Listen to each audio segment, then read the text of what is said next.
My camera is already really wet, so let's roll the intro.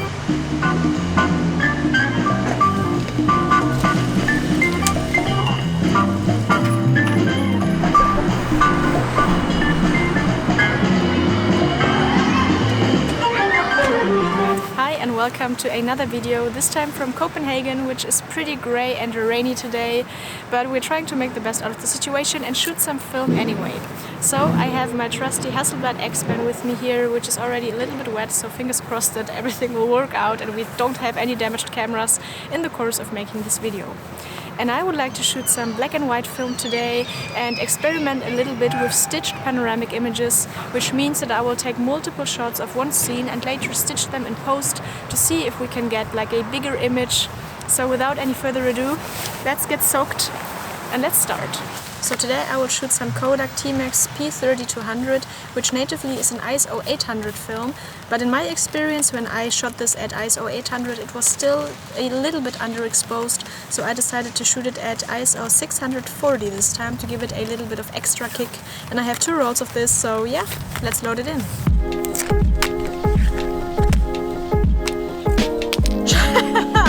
Fail!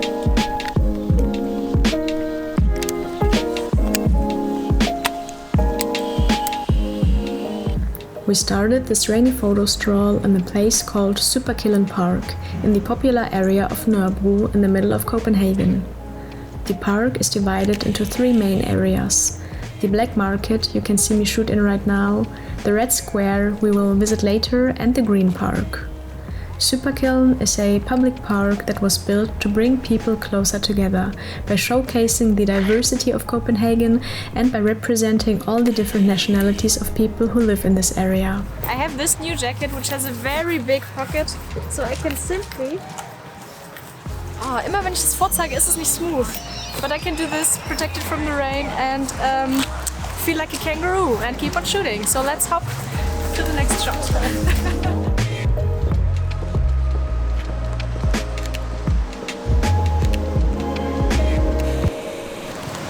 Through the rolls really quickly if you take 3 shots of each scene, so already 6 shots down, man!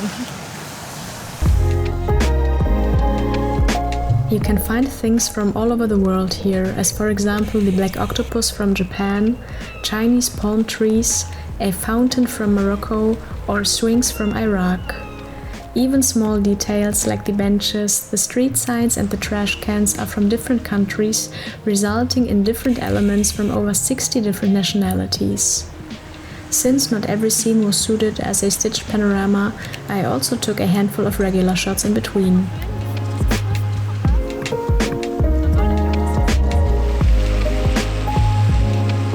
Oh, Copenhagen, what are you doing to us? This is probably the fastest roll I ever shot. I only have 8 shots left and it's been like 10 minutes.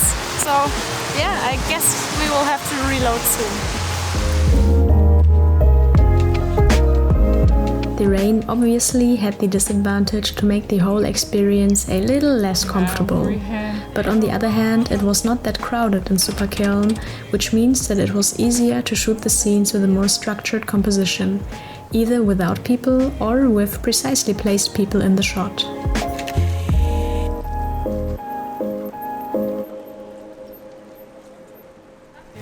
So the whole kind of stitching image...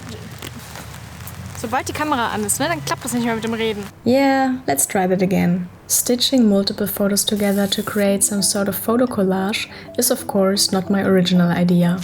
There have been several artists in the past who experimented with this concept, one of the most known being also one of my favorite artists ever, David Hockney.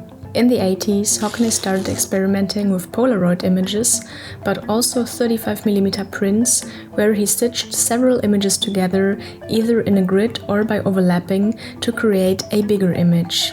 In a way, it was a study about time and space, a way to portray 3-dimensional subjects in a 2-dimensional montage.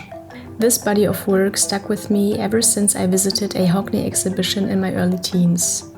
And since the day I got the Hasselblad XPAN, I was wondering what would happen if I also attempt stitching images together with this rather untypical form factor of panoramic images.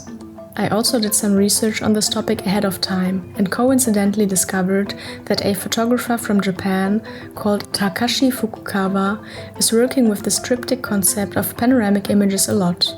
I found his work incredibly inspirational, especially because he chose to stitch the images together the analog way and not digitally as I do in this video.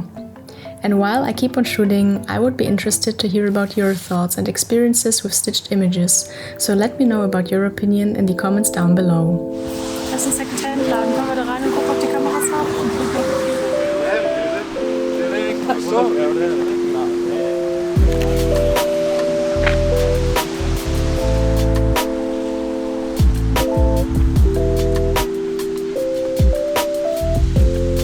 Since Copenhagen is relatively far up in the north of Europe, it also gets dark really early in the winter. The sunset was around 4 p.m. in the afternoon, which made it challenging when shooting a camera like the Hasselblad XPAN, which has f4 as the brightest aperture. €9. Thanks for buying me this roll, Mom. Eigentlich kann ich das auch auf Deutsch sagen. Meine Eltern gucken immer meine Videos, obwohl die auf Englisch sind, verstehen nichts. Also, hallo Mama und Papa, danke fürs Gucken.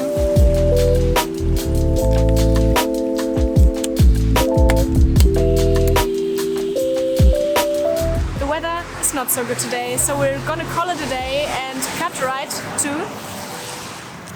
the next day. And today it's not raining, which is good, so let's get started and let's take some more shots. On the second day, we started around the area of Christiania. This is a rather controversial place in Copenhagen because it is actually a commune which sees itself as an independent state within Copenhagen. Christiania is also known for being a place where regular laws don't really apply, which means that things you wouldn't find as easily somewhere else are sold openly on the streets, if you know what I mean. It's not forbidden, but for obvious reasons it's not recommended to take photos or videos inside of Christiania, so we wandered around the area off camera. So we're about to enter Christiania here, which is a commune in the middle of Copenhagen, but we're going to put the cameras away because people sometimes get not so friendly when you browse around with the camera and take photos. So yeah, very excited. It's fun. After that, we continued our walk towards the city center and train station to see what else we can find.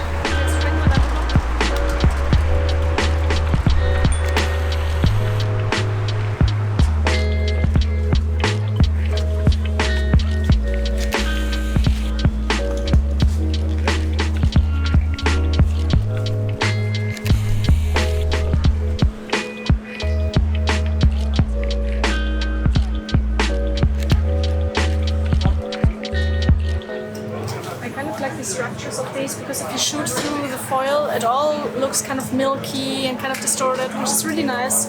So I took 2 shots with these kind of foil things and we'll see how they turn out. To be honest, I had no idea how it would work out to stitch several panoramic images together.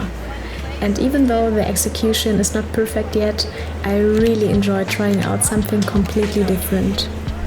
Actually, I feel like a whole new world unfolded in front of my eyes because thinking outside of the frame of only one image gives unlimited possibilities to be creative, which definitely inspired me to explore this path even more in the future. Also, I am pretty happy with my decision to rate the film at ISO 640.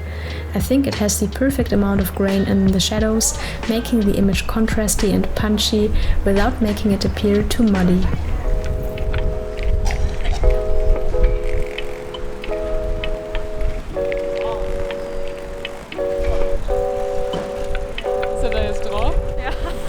So that is everything for today.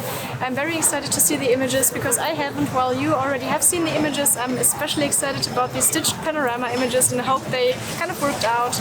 And thanks for bearing through the bad and rainy and windy weather with me on this one. And that said, I would say, see you in the next one. Peace!